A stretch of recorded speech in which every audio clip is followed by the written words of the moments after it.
വിജ്ഞാനം പഠിക്കണം. ഏത് വിജ്ഞാനം? കരിങ്കലിനെ കരയിപ്പിച്ച വിജ്ഞാനം പഠിക്കണം. അവിടേക്ക് നമ്മൾ തുടങ്ങുകയാണ്. അള്ളാഹു തൗഫീഖ് നൽകി. ഇവിടെ എഴുന്നേറ്റിനും മഹ്ശറയിലൊക്കെ നമുക്ക് പോകണം. ഈ ചുരുങ്ങിയ ദിവസം സമയം കൊണ്ട് അള്ളാഹു പറയുന്നത് മുഴുവനും ജീവിതത്തിൽ പകർത്താൻ അള്ളാഹു തൗഫീഖ് നൽകി.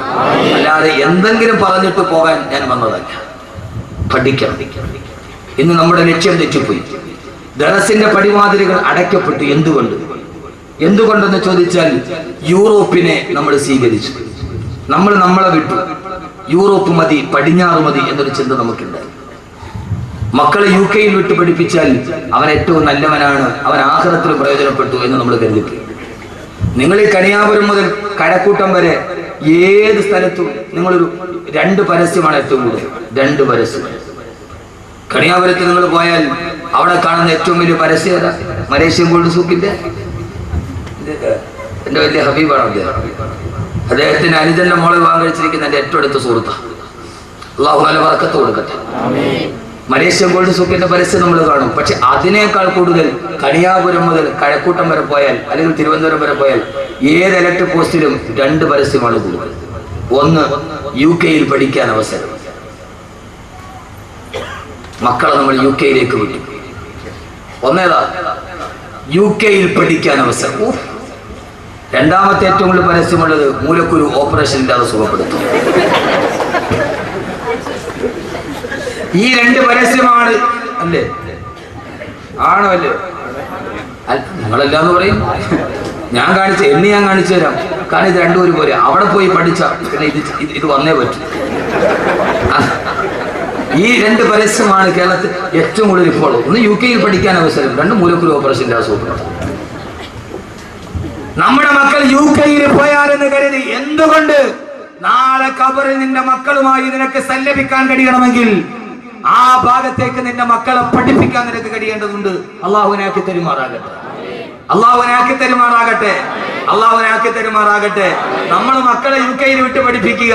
അവര് വന്ന് പൈസ 1 ലക്ഷം രൂപ ശമ്പളം കിട്ടിയാൽ പിന്നെ പാന്റിന്റെ പോക്കറ്റിൽ കയ്യും തിരുമ്മി നമ്മളിങ്ങനെ അങ്ങോട്ട് അടക്കുക. മാനം നോക്കി പാന്റിന്റെ പോക്കറ്റിന്റെ ഉള്ളില് കൈകുത്തി.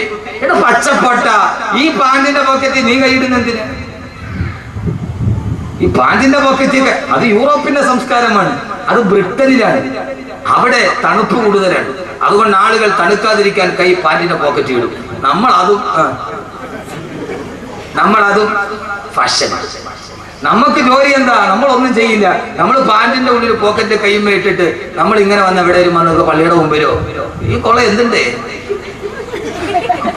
നമ്മൾ പാന്റിന്റെ പോക്കറ്റിൽ കൈയിട്ടിട്ട് നമ്മൾ ഈ ദുനിയാവിന്റെ അറ്റത്ത് പിടിച്ചിട്ട് ഈ വാഫിയും ഈ കോഴ്സ് എന്തുണ്ടേ? നമ്മുടെ കുട്ടികളെ UK വിട്ട് പഠിപ്പിക്കുക. ഈ പാന്റിന്റെ പോക്കറ്റിൽ കൈയിടല് തന്നെ യൂറോപ്പ് പഠിപ്പിച്ച അത് യൂറോപ്പിന് അത് അവര് തണുപ്പുള്ളത് കൊണ്ട് പോക്കറ്റ് കൈയിട്ടതാണ്. യഥാർത്ഥത്തിൽ നമ്മൾ എന്ത് ചെയ്തു? യൂറോപ്പിനെ കടമെടുത്തു. പടിഞ്ഞാറ് മതി എന്ന് കരുതി അവിടെ നിന്ന് മാറ്റിയിട്ട് കരിങ്കല്ലിനെ കരയിപ്പിക്കുന്ന വിജ്ഞാനം പഠിപ്പിക്കാൻ എന്ന് നമുക്ക് കഴിയുന്നുവോ?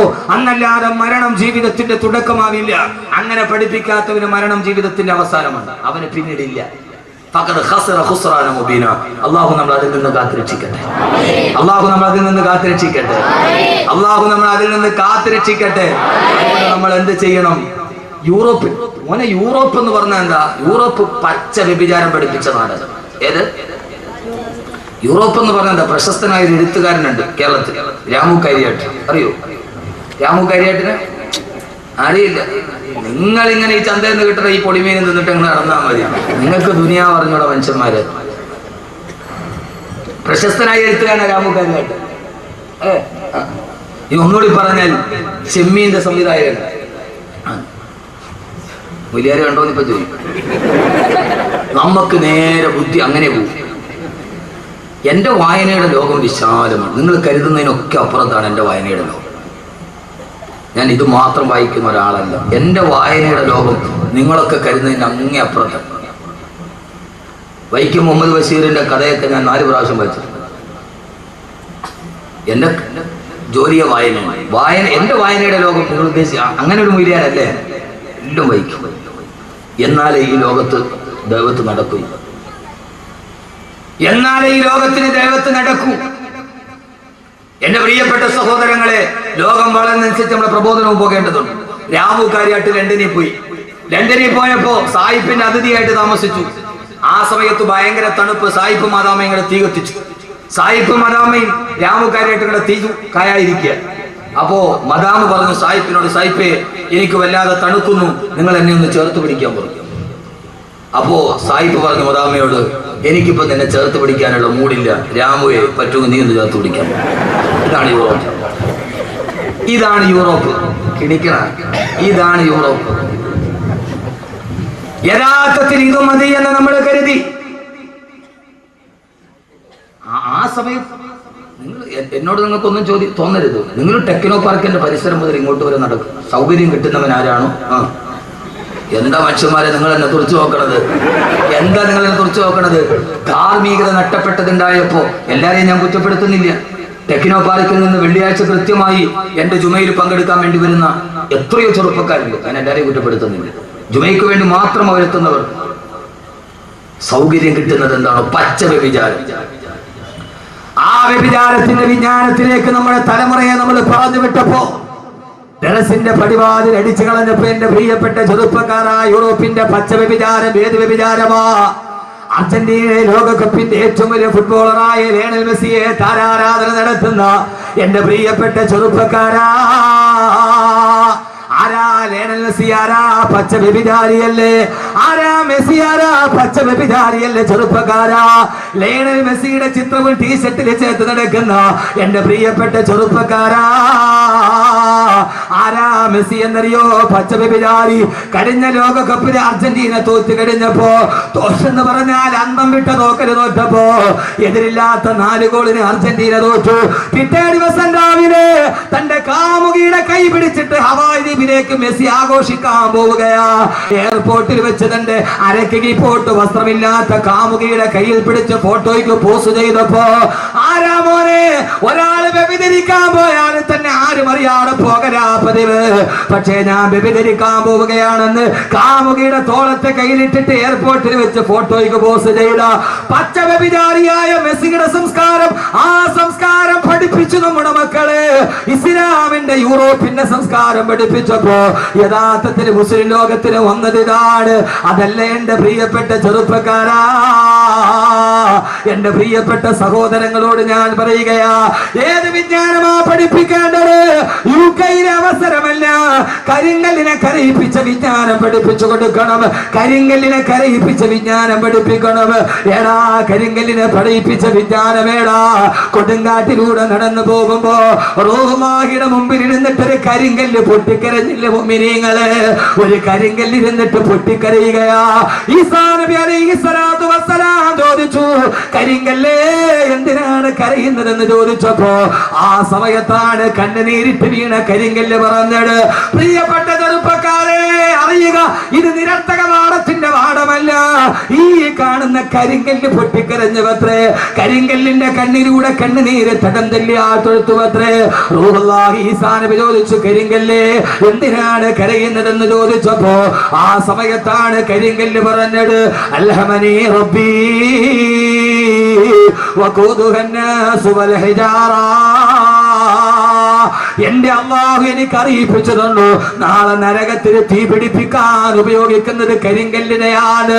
നാളെ നരകത്തിന്റെ കുണ്ടത്തിലോട്ട് വലിച്ചു വെക്കുന്നത് മനുഷ്യരെയും കരിങ്കല്ലുകളെയുമാ എന്ന് അല്ലാഹു എനിക്ക് അറിയിപ്പിച്ചു തന്നു. അതറിഞ്ഞത് മുതൽ ഞാൻ ഇവിടെ ഇരുന്ന് കരയുകയാണെന്ന് പറഞ്ഞു കരിങ്കല്ല്. ആ കരിങ്കല്ലിനെ പോലെ തന്നെയാ മനുഷ്യന് നരകത്തിലെ തീക്കുണ്ടങ്ങളാ. എന്തേ മനുഷ്യരെ കരയുന്നില്ല? എന്തേ കവളിലൂടെ കണ്ണുനീര് തടം തല്ലിയാ തൊഴുകുന്നില്ല?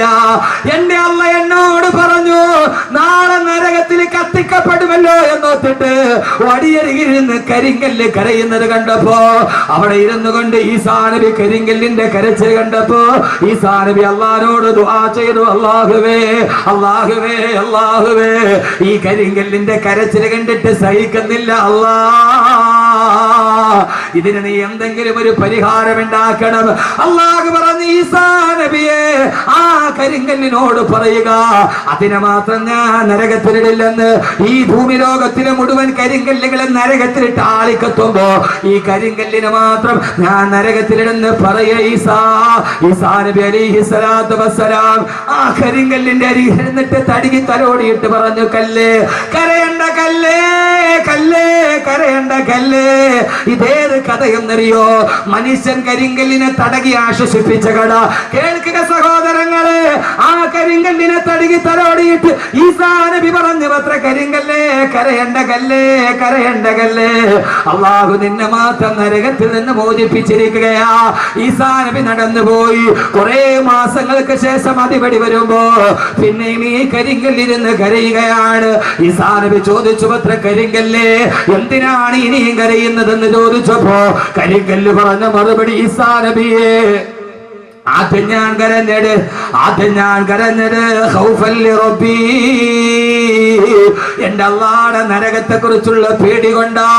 രണ്ടാമത് ഞാൻ കരഞ്ഞത് ശുക്രൻ ലിറബ്ബി, എന്റെ അല്ലാഹുവിനോടുള്ള നന്ദി രേഖപ്പെടുത്താനാ.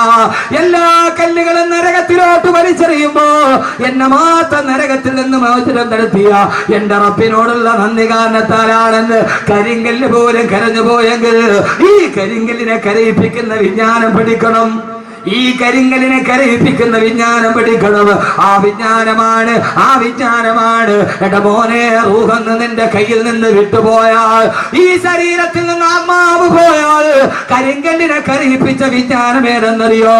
ശരീരത്തിൽ നിന്ന് ആത്മാവ് വിട പറഞ്ഞു പോയാൽ നിന്റെ ശരീരം കൊണ്ടുപോയി 6 അടി മണ്ണിലേക്ക് കുഴിച്ചിട്ട് കഴിഞ്ഞാൽ 3 ദിവസം കഴിഞ്ഞ് നീ തുറന്നു നോക്കുമ്പോ നിന്റെ കണ്ണുകൾ മുഴുവനും അഴുകി മാറിയിട്ട് 2 ഗുഹയാ കാണുന്നതെങ്കിൽ 40 ദിവസം കഴിഞ്ഞ് കണിയാപുരം ഖബർസ്ഥാനില് ഖബറൊന്ന് കുറിച്ചു നോക്കിയാ നിന്റെ എല്ലുകൾ മാത്രമാ കാണുന്നതെന്ന്. അതോടെ നിന്റെ ജീവിതം അവസാനിക്കുന്നില്ല. അഴുകി പോകുന്ന 6 അടി മണ്ണിന്റെ ഉള്ളിൽ നിന്റെ മാതാപിതാക്കൾ നിന്നെ കാണാനെത്തുമെന്ന്, സ്വർഗത്തിന്റെ മാലാഖമാര് നിന്നെ സന്ദർശിക്കാനെത്തുമെന്ന്. എന്നിട്ട്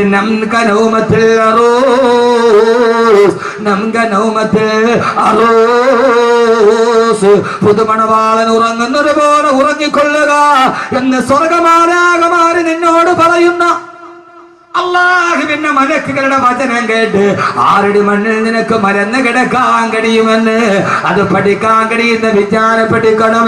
ആ വിജ്ഞാനത്തിലേക്ക് അല്ലാഹു നമ്മളെ എത്തിക്കുമാറാകട്ടെ. അല്ലാഹു നമ്മളെ എത്തിക്കുമാറാകട്ടെ. ഇതാണ് ഏറ്റവും വലിയ വിജ്ഞാനം. UK-യിലെ വിജ്ഞാനമല്ല. ഞാൻ മരിച്ചിട്ട് പോയാലും എന്റെ ശരീരം മണ്ണിലോട്ട് ഇഴുകി ചേർന്നാലും അവിടെയാണ് പിന്നെ എന്റെ ജീവിതം തുടങ്ങുക. 6 അടി മണ്ണിന്റെ ഉള്ളിൽ മുകളിലോട്ട് നോക്കിയാലും മണ്ണ്, താഴോട്ട് നോക്കിയാലും മണ്ണ്, വലത്തോട്ട് നോക്കിയാലും മണ്ണ്, ഇടത്തോട്ട് നോക്കിയാലും മണ്ണ്. ആ മണ്ണിന്റെ ഇടയിൽ തിരിയാനും അറിയാനും കഴിയാത്ത മണ്ണിന്റെ ഉള്ളിൽ കിടന്നിട്ട് ആകാശലോകങ്ങളുടെ വിശാല വസ്തുതയുള്ള സ്വർഗം കാണാൻ കഴിയും. അല്ലാഹു തൗഫീഖ് നൽകട്ടെ. ആമീൻ പറയും. ഉറക്കെ കാശ് കൊടുത്ത കിട്ടൂല മോനെ. ഇത് KSFയുടെ ചിട്ടി അടിച്ചാൽ കിട്ടുന്ന സാധനമല്ല. ഈ സാധനം ഒരാൾക്ക് കിടക്കാൻ ഇടമില്ലാത്ത മണ്ണിൽ മരന്ന് കിടക്കുമ്പോ ആകാശഭൂമികളെക്കാൾ വിശാലമായ സ്വർഗം ഈ 6 അടി മണ്ണിന്റെ ഉള്ളിൽ ഇരുന്നിട്ട് കാണും. അല്ലാഹു തൗഫീഖ്. എന്താ ആമീൻ പറയാത്തെ? അങ്ങനെ കാണാൻ കഴിയണം. എല്ലാവരും കൊണ്ടുപോയി മണ്ണിട്ട് മൂടി. ഇനിയാണ് ജീവിതം തുടങ്ങുന്നത്. എല്ലാം പറയാനായിട്ട് എനിക്ക് സമയമില്ല. ഞാൻ പറയുന്നത് ഖുർആനാണ്. ഫീ ലൗഇൽ ഖുർആൻ കാണാൻ പറ്റുമോ? ഇല്ല. ഈ 6 അടി മണ്ണിന്റെ ഉള്ളിൽ ഒരാൾക്ക് കിടക്കാൻ സ്ഥലമില്ല. അവിടെ പിന്നെ ആകാശഭൂമികളുടെ വിശാലതയുള്ള സ്വർഗം അങ്ങനെ കാണും. ഹൂർലിങ്ങളെ കാണും. النار يعرضون عليها غدوا وعشيا ويوم تقوم الساعة أدخلوا آل فرعون أشد العذاب. അള്ളാഹു പറയുകയാണ്, ഖബറിന്റെ ഉള്ളിലെ കടക്കപ്പെട്ട് കഴിഞ്ഞാൽ ഇത് അഹമ്മദ് കബീറിന്റെ വീരവാദമല്ല, അവന്റെ പ്രസംഗത്തിന്റെ കൊടുപ്പ് കൂട്ടാനല്ല. അന്നാറു യുറദൂന അലൈഹാ ഗുദുവൻ വഅശിയാ. ഒരാള് ഖബറിന്റെ ഉള്ളിൽ അടക്കപ്പെട്ടാൽ രാവിലെയും വൈകുന്നേരവും അവൻ സ്വർഗാവകാശിയാണെങ്കിൽ പ്രഭാതത്തിലും പ്രദോഷത്തിലും രാവിലെയും വൈകുന്നേരവും അള്ളാന്റെ മലക്കുകൾ അവനെ സ്വർഗം കാണിച്ചു കൊടുക്കും. അവൻ നരകാവകാശിയാണെങ്കിൽ അള്ളാന്റെ മലക്കുകൾ അവനെ നരകം കാണിച്ചിട്ട് പറയും, എടീ നീ പോകേണ്ട നരകമാണിത്, ഖബറിൽ കിടക്കടാ, ഖബറിൽ കിടക്കടാ, ഖബറിൽ കിടക്കടാ, ഇനി നീ പോകാനുള്ള നരകം ഇതാണെന്ന്. ഖബറിൽ കിടക്കുമ്പോ രാവിലെയും വൈകുന്നേരവും സ്വർഗവും നരകവും ആ ഖബറിന്റെ ഉള്ളിൽ കാണിക്കപ്പെടുമെന്ന് അല്ലാഹുവിന്റെ വിശുദ്ധ ഖുർആൻ. അന്നാറു യുറദൂന അലൈഹാ ഗുദുവൻ വഅശിയ. അവൻ സ്വർഗാവകാശിയാണെങ്കിൽ രാവിലെ മലക്കുകൾ ഖബറിന്റെ ഉള്ളിൽ നടക്കുന്നത് എന്താ? ഖബറിന്റെ ഉള്ളിൽ നടക്കുന്നത് എന്താ? സ്വർഗാവകാശിയാണെങ്കിൽ സ്വർഗം കാണിച്ചിട്ട് പറയും, കണ്ടോ നിനക്ക് പോകാനുള്ള സ്വർഗമാണ്. ആ സ്വർഗത്തിലെ ഹൂർലിങ്ങളെ കാണും. ഇൻഷാല്ലാ നിങ്ങൾ ഇരിക്കും, ഞാൻ അടിപൊളി ഹൂർലിനായ ഒരു പെണ്ണിനെ കുറിച്ച് പറഞ്ഞാൽ, അവള് 400 കിലോമീറ്റർ അപ്പുറത്ത് നിന്ന് ചിരിച്ചാൽ ആ ചിരി ഇവിടെ കാണാൻ പറ്റും. ആ പെണ്ണിന്റെ കൈ പിടിച്ചിട്ട് പോവാം. ഇൻഷാല്ലാ ഇരുന്നാൽ അവസാനം വരെ ഇരുന്ന ആ പെണ്ണിന്റെ പേര് സൈലും പറഞ്ഞാൽ ഇരിക്കൂ, ഇരിക്കും. ആ പെണ്ണിനെ കാണണ്ടേ? അടിപൊളി സ്വർഗത്തിൽ അവളുടെ പേര് സൈഡ് അഡ്രസ് ചെയ്ത് ഞാൻ പറഞ്ഞാൽ കാണണോ? സരിതേ മാതിരി ഒന്നുമില്ല. കേരള മന്ത്രിസഭയെ മറിച്ചിട ഒരു പെണ്ണിന് പറ്റൂങ്ങി അതൊന്നും അല്ല. ഇതിപ്പോ എന്താ ഇത്? 400 മൈൽ. 400 മൈൽ എന്ന് പറഞ്ഞാൽ എത്ര കിലോമീറ്റർ വരും? 400 ഒരു മൈൽ എത്ര കിലോമീറ്ററാ? ഇതെന്ത് മനുഷ്യന്മാരാ? ഇനിയിപ്പോ അത് ഞാൻ പഠിപ്പിച്ചത് 1.5 വരില്ല. 1.6 കിലോമീറ്റർ വരും. 1.6 കിലോമീറ്റർ, 1.5. അപ്പൊ ഏതാണ്ട് 400 മൈൽ അപ്പുറം എന്ന് പറഞ്ഞാൽ ഏതാണ്ട് 500-550 കിലോമീറ്റർ. 550 കിലോമീറ്റർ എന്ന് പറഞ്ഞാൽ കണിയാപുരത്ത് നിന്ന് 550 കിലോമീറ്റർ ഏതാണ്ട് കാസർഗോഡ് സേലം അല്ലേ? 550 അവിടെ എഴുതി വെച്ചിട്ടുണ്ട്. മയിൽ കുച്ചിയിൽ എഴുതി വെച്ച വിജ്ഞാനമാണത്. എന്റെ കൂടെ പണ്ടൊരു ഡ്രൈവർ ഉണ്ടായിരുന്നു. അവൻ എന്നെ വായിച്ചിട്ട് പറഞ്ഞു, ഉസ്താദെ സലീം 550 കിലോമീറ്റർ. അപ്പൊ ആ പെണ്ണ് സേലത്ത് നിന്നിട്ട് ചിരിച്ചാൽ അവളുടെ ചിരിക്കുന്ന പല്ലിന്റെ പ്രകാശം കണിയാപുരത്ത് കാണും. ഓ, നീ ഇപ്പൊ കൊണ്ടുനടക്കണ പെണ്ണ് 9 മണിക്ക് അവിടെ പോയിട്ട് ചിരിച്ചോണ്ടിരുന്ന അവള് പ്രൈവറ്റ് ബസ്സിൽ വന്ന് കയറി അതങ്ങോട്ട് പോയാൽ കമ്പിയുടെ ഇടയ്ക്കൂടെ പിന്നെ കാണാൻ പറ്റും. ഇരിക്കും, ഞാൻ പറഞ്ഞാൽ അവസാനം വരെ ഇരിക്കുമല്ലോ. അള്ളാഹു തൗഫീഖ് നൽകട്ടെ, അള്ളാഹു തൗഫീഖ് നൽകട്ടെ. ആദരവായ പ്രവാചകൻ നബി മുഹമ്മദ് മുസ്തഫ, ഹബീബായ നബി മുഹമ്മദ് മുസ്തഫ സല്ലല്ലാഹു അലൈഹി വസല്ലമ അല്ലാഹുവിന്റെ പ്രിയപ്പെട്ട സഹാബത്തിനോട് പറഞ്ഞു കൊടുത്തതാണ്, സഹാബാ സഹാബാ സഹാബാ, നാളെ ഖബറിൽ ഇരിക്കുമ്പോ അവൻ ഈ ദുനിയാവിൽ അനുഭവിച്ചതിനേക്കാളേറെ പരലോകത്ത് അനുഭവിക്കാൻ പോകുന്ന സൗഭാഗ്യങ്ങൾ മുഴുവനും അവൻ ഖബറിൽ കണ്ടുകൊണ്ടിരിക്കുമെന്ന് ഹബീബായ നബി മുഹമ്മദ് മുസ്തഫ. ഖബറിലെ സഹോദരങ്ങളെ ഏകാന്തതയല്ല, ഭാര്യയെ വിട്ടുപോയാലും മക്കളെ വിട്ടിട്ട് പോയാലും എല്ലാവരെയും വിട്ടിട്ട് ഏകാന്തതയുടെ ഖബറിൽ കിടന്നാലും ആ ഖബറിൽ നമ്മൾ ഒറ്റയ്ക്കല്ല, ഒറ്റയ്ക്കല്ല. ആ ഖബറിൽ രാവിലെയും വൈകുന്നേരവും മലക്കുകൾ വരും, സ്വർഗ്ഗഹൂറിലീങ്ങൾ വരും. അവര് വന്ന് സന്തോഷത്തോടെ വർത്തമാനങ്ങൾ പറയും. പേടിക്കണ്ട പേടിക്കണ്ട, ഇനി നീ വരുമ്പോൾ നിനക്ക് അനുഭവിക്കാനുള്ള സ്വർഗമാണിതെന്ന് ആ ഫിറൗനിന്റെ പതനത്തിന്റെ കഥ പറയുമ്പോ അല്ലാഹുവിന്റെ വിശുദ്ധ ഖുർആൻ, അല്ലാഹുവേ ആരുടെ മണ്ണില് മലന്ന് കിടക്കുമ്പോ ആ സമയത്ത് സ്വർഗത്തിന്റെ കാഴ്ച കണ്ട് ചിന്തിക്കാൻ റബ്ബേ നീ ഞങ്ങൾക്ക് അനുഗ്രഹം നൽകണേ തമ്പുരാനെ, ഞങ്ങൾക്ക് അനുഗ്രഹം നൽകണേ തമ്പുരാനെ, ഞങ്ങൾക്ക് അനുഗ്രഹം നൽകണേ തമ്പുരാനെ. അങ്ങനെ കാലാകാലം കിടക്കേണ്ടുന്ന ഖബറിൽ, കാലാകാലം കിടക്കേണ്ടുന്ന ഖബറിൽ അങ്ങനെ കഴിയുമ്പോഴാണ്, കുറെ നാള് ഖബറിൽ കഴിയുമ്പോഴാണ്, ഖബറിലെ അനുഭവങ്ങളൊക്കെ ധാരാളം പ്രസംഗിച്ചിട്ടുണ്ട്. അങ്ങനെ എല്ലാവരും മരിച്ച് ഏറ്റവും അവസാനം ലോകാവസാനമായി ലോകം അവസാനിച്ചു. ലോകാവസാനം കേൾക്കാത്ത ആരെങ്കിലും ഉണ്ടോ കൂട്ടത്തിൽ? ഇല്ലല്ല. അപ്പൊ ലോകാവസാനമൊക്കെ നന്നായിട്ട് പഠിച്ചില്ലേ? ലോകം അവസാനിച്ചു, എല്ലാവരും കബറിന്റെ ഉള്ളിൽ കിടക്കുക. എല്ലാവരും എന്ന് പറഞ്ഞ ഞാനും നിങ്ങളും അടക്കമുള്ള സർവ്വ ചരാചരങ്ങളും മണ്ണിന്റെ അടിയിൽ മലന്നടക്കുക. ലോകാവസാനമായി. ഏതാണ്ടൊക്കെ അടുത്ത് അമേരിക്ക സിറിയ ആക്രമിക്കാൻ തീരുമാനിച്ചിട്ട് പിന്തിരിഞ്ഞു എന്നാ പറയുക. ലോകാവസാനത്തിന്റെ രണ്ടടയാളങ്ങൾ ഏതാണ്ട് ഇപ്പൊ വക്കത്തെത്തി നിൽക്കും. ഒന്ന്, അമേരിക്ക സിറിയ ആക്രമിക്കണം, എന്നാലേ ലോകാവസാനത്തിന്റെ അടുത്തടയാളം വരും. വരുമ്പോ ഞാൻ പറയാം. ലോകാവസാനം പറയാൻ ബാക്കി വെച്ചത് ഞാൻ ആദ്യം പറയാത്ത പിന്നീട് പറഞ്ഞു. ഇനി അടുത്തൊരു കാസറ്റും കൂടെ ഞാൻ നടക്കുന്നുണ്ട്, ലോകാവസാനം പറയാൻ മറന്നുപോയത്. ഉണ്ട്, ബാക്കി വെച്ചതല്ല, പറയാൻ മറന്നുപോയത്. അങ്ങനെ കുറെ കിട്ടിയിട്ടുണ്ട്. എന്റെ പ്രിയപ്പെട്ട, ഒന്ന്, ലോകാവസാനത്തിന്റെ രണ്ടടയാളം നമ്മുടെ മുമ്പിൽ ഇപ്പൊ നിൽപ്പുണ്ട്. ഒന്ന്, അമേരിക്ക സിറിയ ആക്രമിക്കണം. ആ ഒരു യുദ്ധം ഉണ്ടാവും. ഒന്നുകിൽ സിറിയ അല്ലെങ്കിൽ ഇറാൻ ഉണ്ടാവും, ഉറപ്പാണ്. രണ്ട്, മോഡി ഇന്ത്യയുടെ പ്രധാനമന്ത്രി ആവണം. ആവരുതെന്നല്ല, നരേന്ദ്രമോദി ഇന്ത്യയുടെ പ്രധാനമന്ത്രി ആവണം, എന്നാലേ ലോകം അവസാനിക്കും.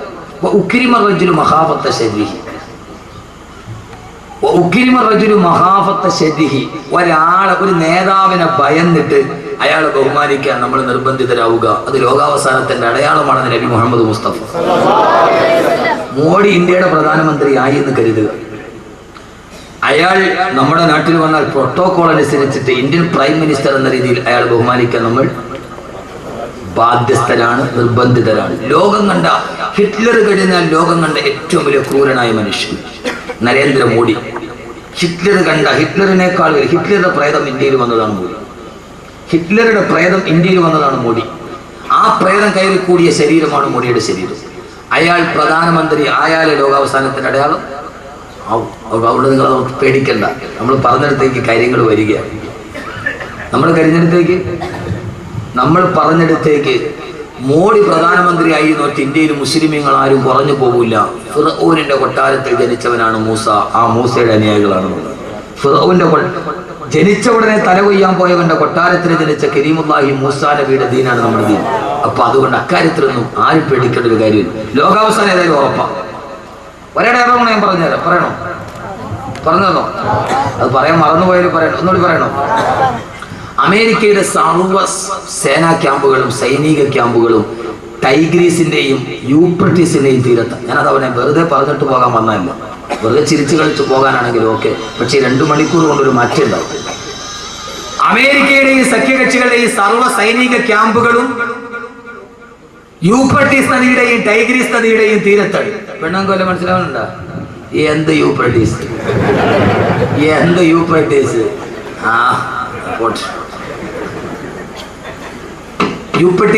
എന്തുകൊണ്ട് സർവ്വ പട്ടാള ക്യാമ്പ് ഇപ്പൊ സ്ഥാപിച്ചിരിക്കുന്ന യൂപ്രട്ടീസിന്റെ ടൈഗ്രീസിന്റെയും തീരത്ത്? എന്തുകൊണ്ട്? ആദരവായ പ്രവാചകൻ നബി മുഹമ്മദ് മുസ്തഫ സല്ലല്ലാഹു അലൈഹി വസല്ലം പറഞ്ഞു, ലോകാവസാനം അടുത്തു കഴിയുമ്പോ ടൈഗ്രീസിന്റെയും യൂഫ്രട്ടീസിന്റെയും തീരങ്ങളിൽ ജിബാലും മിനർ റഹബി, സ്വർണ്ണത്തിന്റെ മലകൾ ഉയർന്നു വരുമെന്ന് നബി മുഹമ്മദ് മുസ്തഫ. ലോകാവസാനം അടുത്തു കഴിയുമ്പോ ടൈഗ്രീസിന്റെയും യൂഫ്രട്ടീസിന്റെയും തീരത്ത് ജിബാലും മിനർ റഹബി, സ്വർണ്ണത്തിന്റെ മലകൾ ഉയർന്നു വരുമെന്ന് നബി മുഹമ്മദ് മുസ്തഫ. ഈ സ്വർണ്ണമലയാണ് അമേരിക്കയുടെ ലക്ഷ്യം. മനസ്സിലായോ? സ്വർണ്ണമലയാണ് അമേരിക്ക ലക്ഷ്യം. അവിടെ ഒരൊറ്റ മുസ്ലിം രാഷ്ട്രത്തിന്റെ പട്ടാളക്കാകുമ്പോ ഇപ്പോൾ ഒരു മുസ്ലിം രാഷ്ട്രത്തിന്റെ പട്ടാളക്കാകുമ്പോ ഇപ്പൊ യൂഫ്രട്ടീസിന്റെ ടൈഗ്രീസിന്റെ തീരത്തുണ്ട്. ഏതോ വെള്ളിയാഴ്ച ജുമയ്ക്ക് വന്നവന് മണക്കാട് ഏതോ എന്റെ ജുമയ്ക്ക് പങ്കെടുത്താണ്. അവിടെ ഇതൊക്കെ തന്നെ പറയണത്. തുർക്കി എന്തുകൊണ്ട് ലോകാവസാനം എടുക്കുമ്പോൾ തുർക്കി ഇസ്ലാമിന്റെ എതിർപക്ഷത്താണ്. യുക്കാത്തുൽ മുസ്ലിമൂന ലിൽ അത്റാഖ്, തുർക്കികളോട് മുസ്ലിമീങ്ങൾ യുദ്ധം ചെയ്യുന്നത് വരെ ലോകം അവസാനിക്കില്ലെന്ന് നബി മുഹമ്മദ് മുസ്തഫ. അപ്പൊ തുർക്കി ലോകാവസാനം എടുക്കുമ്പോൾ നമ്മുടെ എതിർപക്ഷത്ത് വരണം. അതുകൊണ്ട് തുർക്കി ഇപ്പോഴവിടെ പടലക്കാൻ പറ്റും. നിങ്ങളൊന്ന് ആലോചിച്ചു നോക്കും മനുഷ്യന്മാരെ. ഇനിയിപ്പോ ലോകം അവസാനിക്കില്ല എന്ന് ഒരാൾ പറഞ്ഞാൽ അവളേക്കാൾ വലിയ പച്ചപ്പൊട്ടി വരാനാണ്.